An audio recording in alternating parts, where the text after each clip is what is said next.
What's going on, guys? This is Ernie from The Realist, and I'm here to talk to you about the trailer release today for Batman Arkham Origin. To get started, this is a game that's brought to us by WB Montreal, not Rocksteady Studios like the last two Arkham games, which a lot of people have expressed a lot of dislike towards and a lot of apprehension and shit like that. But you know what? I can honestly say that from the look of the game, just from listening to the developer interviews, watching the developer diaries, doing kind of follow-ups on the gameplay announcements and stuff like that, I can honestly say I have no concerns with this game. It also sounds like they've taken a lot of care to make sure that they don't upset fans of the first two games, which, I mean, most people don't say that. One of the things that I really wanted to talk about here was this new trailer that they put up, and it is a doozy of a trailer. I mean, the setup on it is beautiful.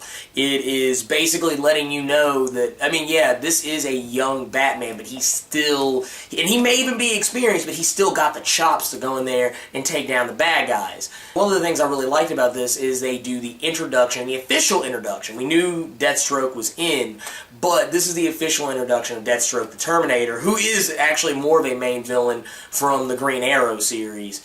And I thought it was really cool. They bring him in, and he's got that same attitude that he has in the comics, the same attitude we've seen that that we've experienced, even if you watch like the Teen Titans, for Christ's sakes. They really do a good job setting him up. One of the other things I thought was really cool about it is the introduction, or I'm sorry, reintroduction of Deadshot, a villain who was more of an old school Batman villain, but kind of got a little bit of resurgence when the Batman Gotham Knight anime/animated movie came out, and when Arkham City came out. He was pretty decently featured in that one. I liked how they set this up. They let you know right from the get-go that despite the fact that Black Mask has hired several of these pinpoint assassins, none of them are actually working together. I thought that was really cool. They make it very clear. Deadshot leaves a statement of intent for Deathstroke that, hey, look, I'm not fucking with you here. This is mine. And Deathstroke is like, no, this is mine. They also do an introduction for Black Mask, which is a character I think a lot, like if you're a hardcore comic book fan, you will know who Black Mask is. But if you're more of a novice comic book goer, or you just don't read comics and you only follow the video games and the movies, you'll probably have no fucking clue who Black Mask is. And Black Mask is one of those villains who's kind of a throwback to Batman's earlier days, when he dealt more with mob-type characters. He dealt more with gangsters and mobsters. He's one of those types of characters that he's just different enough. He's not the normal cut and dry, crazy, super psychotic, ultimate plots and schemes Batman villain. Granted, this doesn't really show you anything as far as gameplay goes, but they let you know that Gotham is open. I mean, they're letting you know that both the North and South Islands of Gotham are open to you. I mean, they don't really take you there per se, but I mean, they make a point to kind of show you what's coming in the distance. There's supposed to be a lot more of a vertical feel to this game, where you can now actually travel to those higher and taller buildings.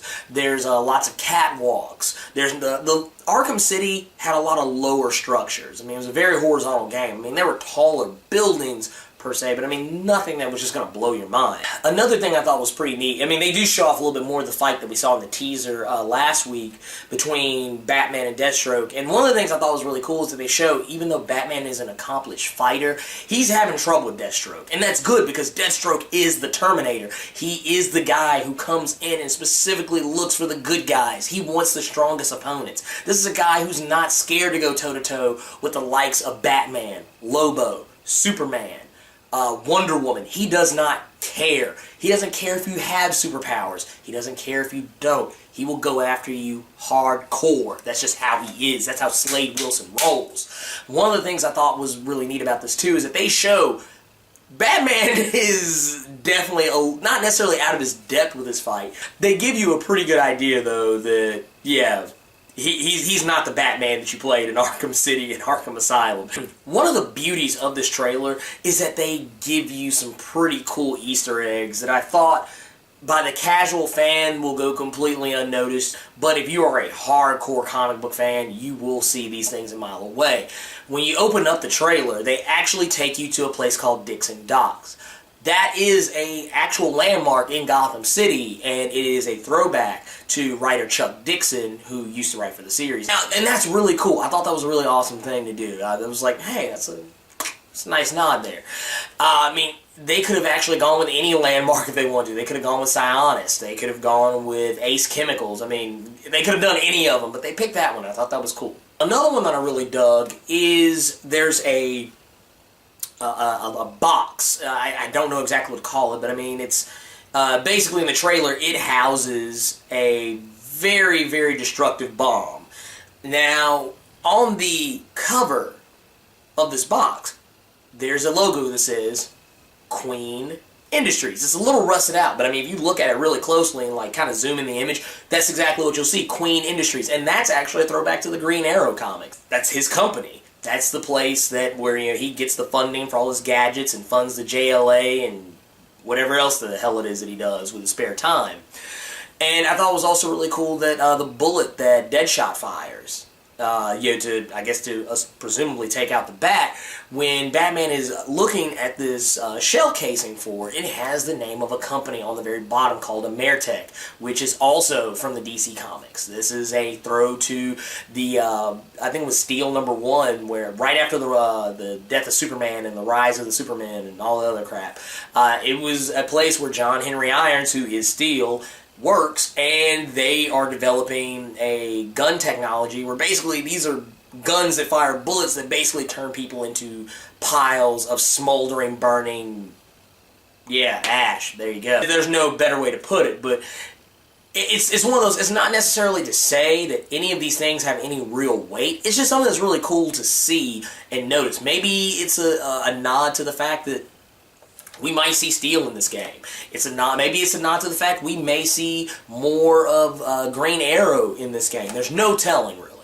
But one of the things I thought was really cool was that the stuff was there, and should you have the mind to look for it, then there. But it's not beating you over the head with it. We talked about Black Mask. We talked about Deathstroke the Terminator. We talked about Deadshot. One of the things they don't show in this trailer, but is actually prevalent in a lot of the press kits for this game, is some of the other characters that will pop up. They've already said the Joker's in the game. They've already said this is supposed to be one of the earlier encounters that Batman has with the Joker, and I thought that was a really cool thing for them to do. One of the other things I thought was really cool, too, is that they're bringing in Alberto Falcone, who is the son of Carmine Falcone, and he's a major player from the comic books. Matter of fact, he was heavily featured in the Long Halloween storyline from back in the day, and Batman Dark Victory. It's one of those, He's one of those smaller characters that most people don't think about, but it's really cool that he's in there because this means big things for the game. Another one that they don't really talk about a whole lot, but is the Penguin. They've also hinted that the Scarecrow is in this game. They've hinted that several other villains are in as well. I mean, it's really going to end up becoming a who's who, much like Arkham City was, but the big bonus here is that he's going to be meeting a lot of these characters for the first time. Me personally, I wouldn't mind seeing a little Bane action in there, but I mean, we also know what that first encounter with Bane will mean, and hopefully I love Dark Knight Rises and all, but I'm really hoping they keep with the South American Bane, not the German, British, whatever it was in Dark Knight. I don't know. He sounded like Albert Einstein. Anyway. But I mean, it's one of those, I'm really hoping that they come correct with this game. And it sounds like they are. It sounds like they're taking the right steps to put us on track with a good Batman game. But apparently, if you pre-order this game, you will also get to play as Deathstroke, which is also a cool thing. If you guys got any comments, keep it real with me like I keep it real with you. And also, don't forget to like and subscribe and stay tuned for the next round of content.